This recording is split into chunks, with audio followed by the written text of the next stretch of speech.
An investment story. Interesting to juxtapose this with the economy flatlining, which it is at the moment, 0.0 growth. This might help just a bit, I suppose. We've got news today, and it's being celebrated by the Chancellor in an event in Silverstone, that Amazon Web Services, or known by their acronym AWS, is to invest some £8 billion over the next 5 years. What are they going to do with that? They're going to build, operate and then maintain data centres in the UK. Well, Phil LeBrun is Director of Enterprise Strategy at AWS, and we're on a Zoom call together right now. Phil, welcome to our programme. OK, when you say data centre, people maybe have an idea of a building full of computers. Is that about the extent of it? Good morning, Martin.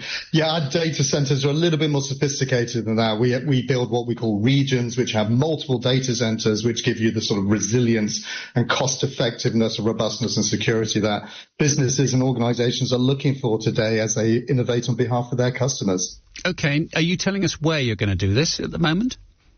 No, we don't tend to disclose where our data centers are.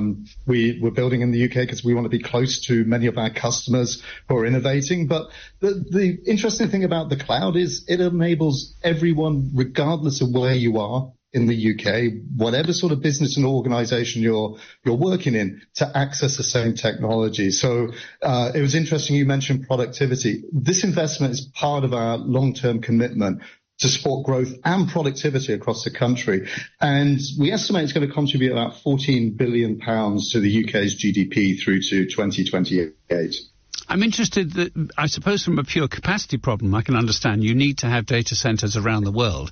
But when data can fly around the world, in a fraction of a second, just explain to us, if you can, why is it important that you've got some data centres in the United States, you've got now planning to put more in the United Kingdom. Why is that important to you as a company?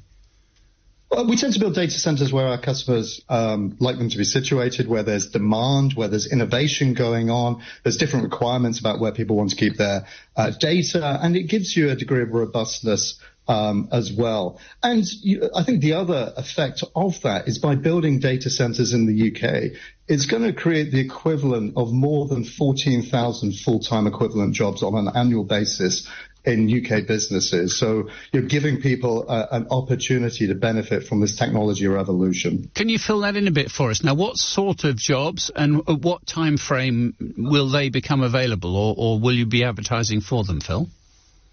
Well, many of the jobs are associated to actually building, constructing the data centers in the first place. So there's sort of direct effects of building data centers, roles such as ranging from electricians and engineers, maintenance and security, through to sort of construction and facilities maintenance and electricity generation.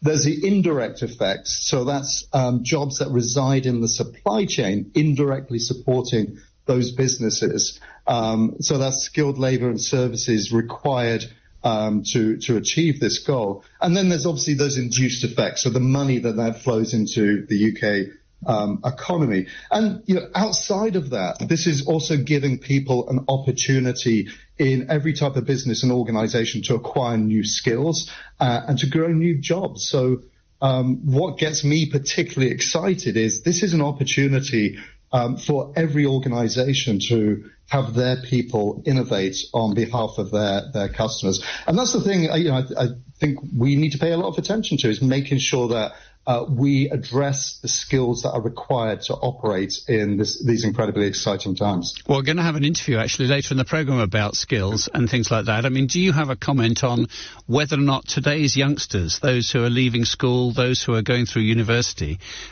is there a shortage of some skills from an AWS perspective?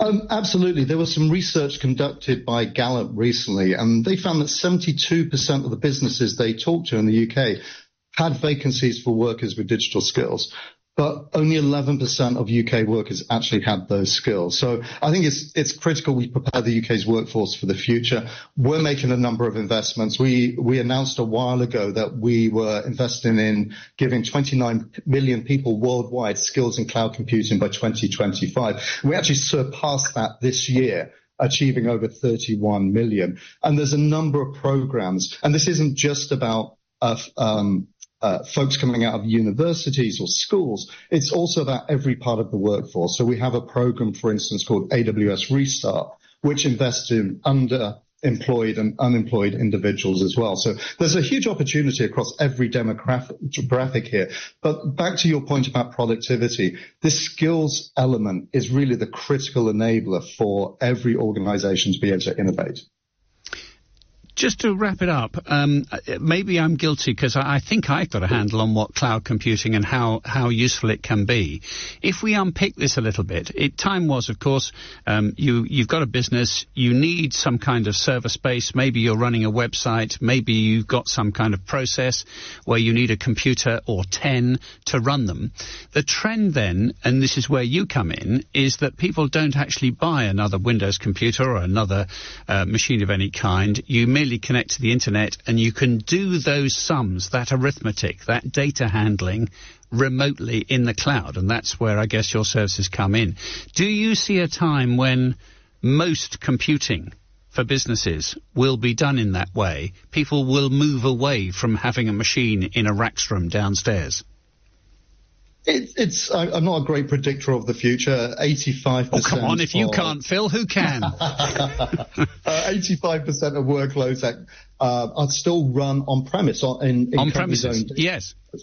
Absolutely. So, but I think those companies that have moved to the cloud, customers like NatWest, for instance, I mean, the reason they do that is to be able to innovate quickly, to not have to spend a lot of time setting up their own data centers and managing it and buying licenses and all of that work, which is important, but doesn't competitively differentiate themselves.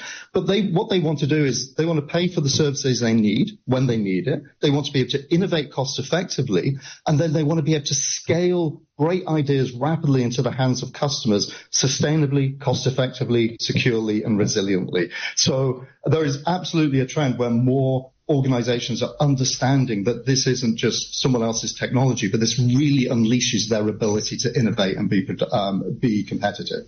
I'm sure we'll return to the topic in coming days. Good to talk to you today. Phil Lebrun is the Director of Enterprise Strategy at AWS.